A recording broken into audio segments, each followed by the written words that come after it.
چا د اختر په شپه باندې د عمل وکي د رسول الله صلی الله علیه وسلم فرمایلی دي هغه باندې جنت واجب دي. دا یو شایسته حدیث دی، تاسو هم واوري او مخته د ثواب په خاطر باندې ضرور شیر کړئ.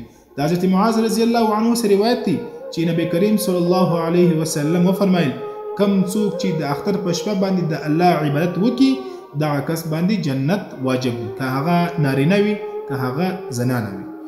وس د اختر په شپه باندې عبادت څخه څه مراد دي؟ د قرآن تلاوت وکړو، څه صدقه وکړو او 2 رکعات نفل وکړو، ذکر او اذکار وکړو او استغفار ووایو، یو څه درود شریف ووایو.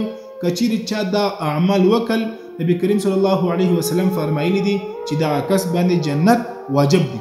اوس ډېر داسې خلک شته چې هغه په دې شپه باندې بازارونو ته ځي، فالتو مجلسو ته ځي، چې کوم عبادت یې کړي وي، روژه نیولې وي، تراویح یې کړي وي، ذکر اذکار یې کړي وي، دغه ټول اعمال چې د هغه ضایع کړي.